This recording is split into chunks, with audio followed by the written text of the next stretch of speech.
mesdames et messieurs, sérieux y compris, permettez-moi tout d'abord de vous adresser mes salutations les plus chaleureuses et fraternelles. Je vous remercie sincèrement de votre présence à cette cérémonie qui marque une étape importante dans notre cheminement commun.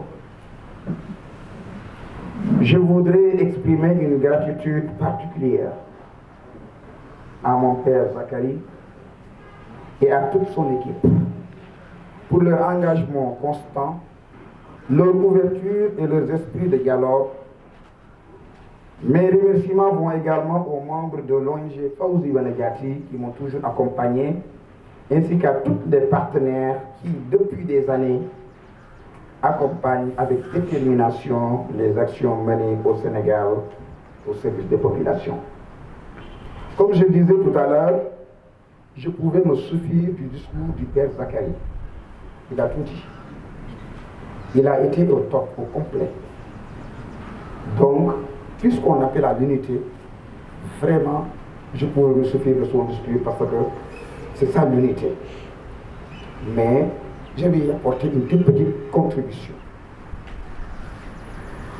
Je n'ai pas oublié le secrétaire général de la communauté catholique du Bambilor et aussi bien le délégué Éric Mané. La signature de ce mémorandum aujourd'hui n'est pas un simple acte administratif. Elle est profondément symbolique. Elle représente la reconnaissance d'un travail remarquable accompli sur le terrain. Un travail discret, parfois, mais essentiel, au service de la dignité humaine, de la solidarité et du vivre ensemble. Elle incarne aussi une réalité forte à nos pays. La réalité exceptionnelle des relations entre l'islam et l'Église, des relations anciennes, enracinées, respectueuses et surtout vivantes. Islam et Église, une fraternité en action. Depuis des siècles, nos traditions religieuses coexistent, dialoguent et collaborent. Elles ne s'opposent pas, elles se complètent dans la recherche du bien commun. Aujourd'hui, en tant que guide spirituel, je tiens à rappeler que la parole de Dieu demeure immuable. Aussi bien dans l'islam que dans la religion chrétienne. Cependant, notre responsabilité collective est de savoir l'incarner dans les réalités contemporaines.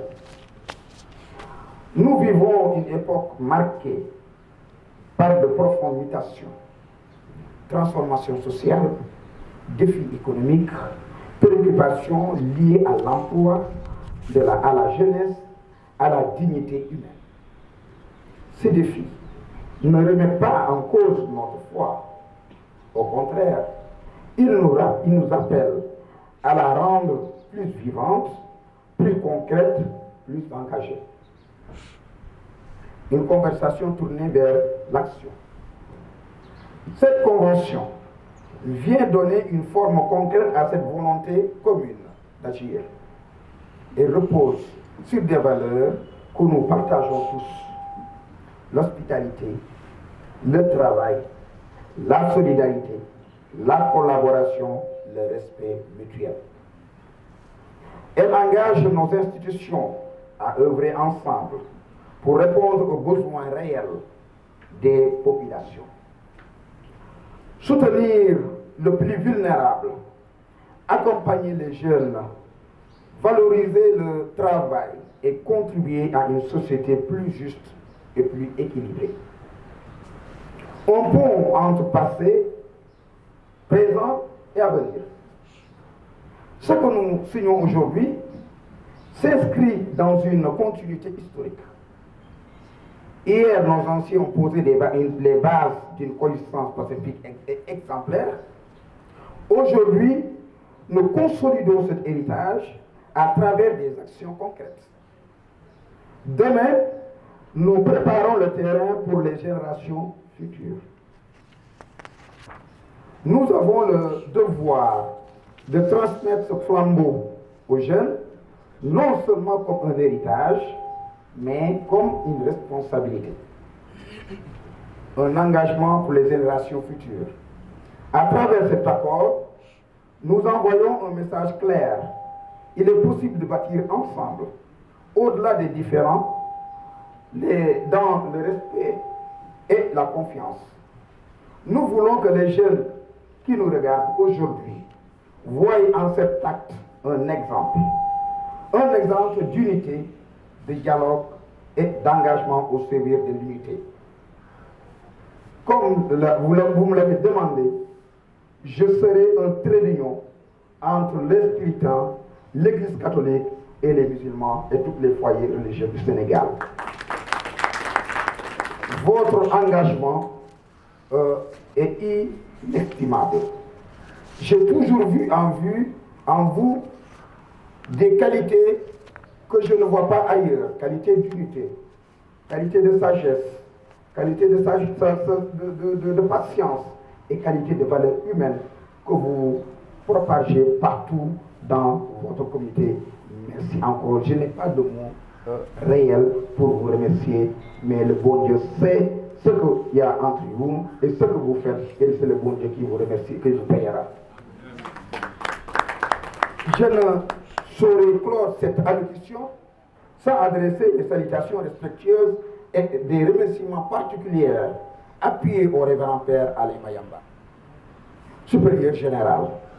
Nous gardons en mémoire l'accueil d'une qualité exceptionnelle qui nous a été réservée lors de notre séjour au Vatican, comme l'a si bien dit le directeur exécutif Bachir Mbaye. Un accueil empreint de fraternité, d'humilité et d'une profondeur spirituelle qui nous a profondément marqués. Aujourd'hui encore, par sa présence parmi nous, il honore cette rencontre d'une manière toute particulière. Cependant, que nous savons exigeant, témoigne de son attachement sincère à cette œuvre commune et de sa volonté de renforcer des liens entre nos communautés. Nous lui rendons un hommage vibrant à la hauteur de son engagement et de sa vision. Nous invitons humblement chacun ici, présent à porter le Père Alain Mayamba dans ses prières, afin que Dieu lui accorde santé, sagesse et force de sa mission, dans sa mission. Que ces prières s'étendent également à l'ensemble des supérieurs et responsables engagés dans cette noble voie, afin qu'ils continuent d'être des guides éclairés au service de la paix, du dialogue et du bien commun.